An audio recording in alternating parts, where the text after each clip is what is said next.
जिथि दुलाराय गुदि बाथौ धोरोमनि जि जुथुमा नैबे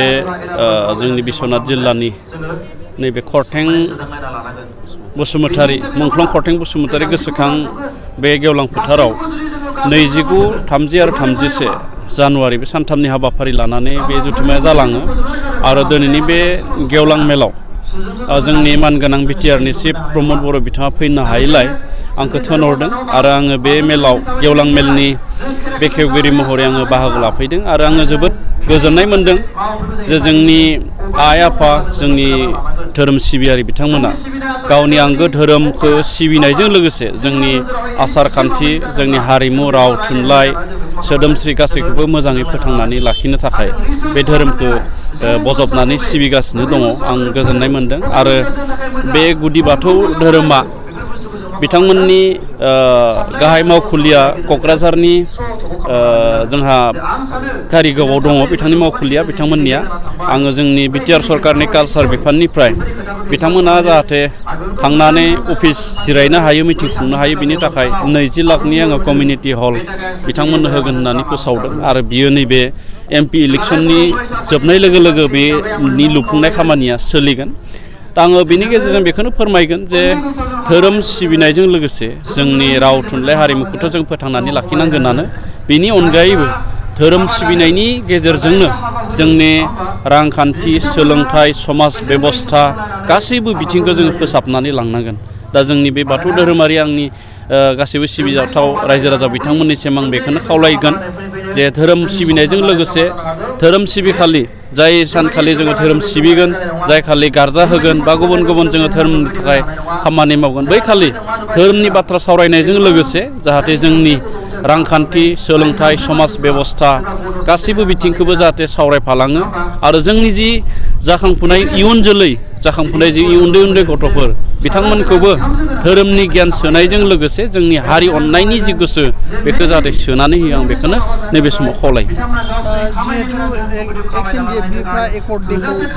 गोसोम सान महरै फालिनो थाखाय दाख्लै प्रेस मिटआव बुंदोंमोन बिनि सायाव नोंथाङा मा बुंनो सानो गासैबो एक्सएनडिएफबिआ 27 जानुवारि बिटिआरनि गोरोबथा सान बेखौ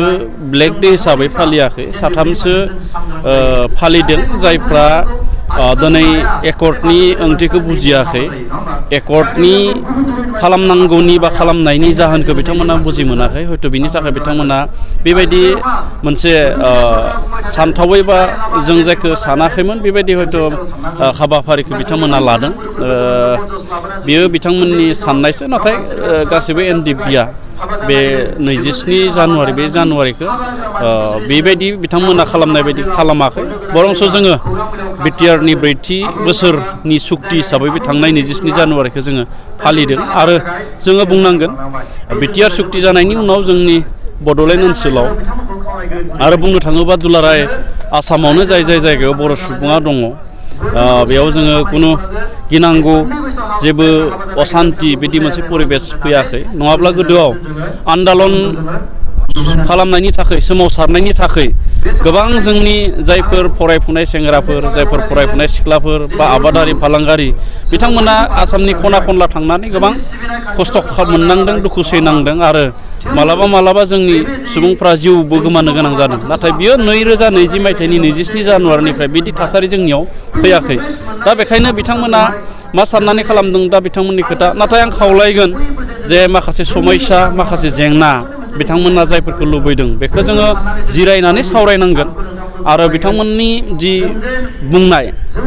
एनडिएफबिनि रन्जन दैमारि बिथांजों लोगोसे जा सा 60निबो बांसिन जेलाव थानाय एनडिएफबि बिथांमोनखौ बख'नायनि खोथा दा बेखौथ' जोंनि सरकारा मानगोनां प्रमद बर' जोंनि बिटिआरनि चिफ बिथांनि दैदेननायजों आरो जायफोरा बिटिआर सुक्ति खालामबाय एबसु एनडिएफबिनि मोनब्रै फेक्सन इउबिपिअ गासैबो बे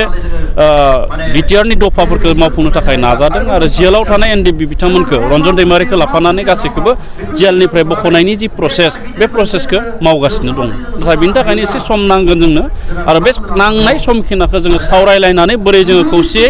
आवगायलांनो हायो बेफोरनि थाखायसो जोङो खामानि मावनांगोन होननानै आङो सानो जिहेतु सार आल्फा सुक्तियाव फिन खेबसेबाव मेनसन खालामबावदों जे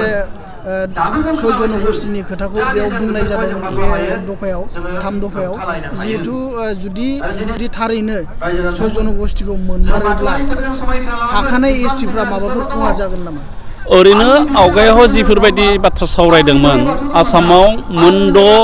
हारिखौ फिन एसटि होफिनोब्ला बा फिन एसटि होबावोब्ला जायफोर थाखानाय एसटि एक्जिस्टिं एसटि बियो जेबो खहा जानो मोना होननानै बाथ्रा सावरायनाय जादोंमोन। दाखालि आल्फानि जि सुक्ति बे सुक्तियाव जुदि मोनद' कमिउनिटिखौ एसटि खालामनायनि बाथ्राखौ जुदि ब्रायनो सुसनदोंब्ला अबसे आं फरायाखै आल्फानि सुक्तिखौ, नाथाय बेयावबो जोंहा गोबां गिनांगौ गैया। मानो होननानै बुङोब्ला बै समावनो बुंनाय जाखादोंमोन एक्जिस्टिं एबा थाखानाय जेफोर ट्राइबेल बे ट्राइबेलफोरनि जेबो खहा जायाजासेलायसो मोनद' हारिखौ एसटि खालामनाय जागोन होननानै बुंनाय जादोंमोन। दा बेखौ जोङो नायनांगोन आरो बिनि थाखायनो जोङो जुदि ब्रायनो जुदि बे खहा जानाय खामानिखौ जुदि मावनो नागिरमारोब्ला बेनि थाखाय खामानि मावनांगौआ जों सरकाराव थानाय राजखान्थि दैदेनगिरि बर'नि आफादफोर बा आसामाव थानाय जायफोर दा थानाय ट्राइबेलफोर गासैबो ट्राइबेला बेनि थाखाय खौसे खामानि मावनांगौ दङ होननानै आं सानो।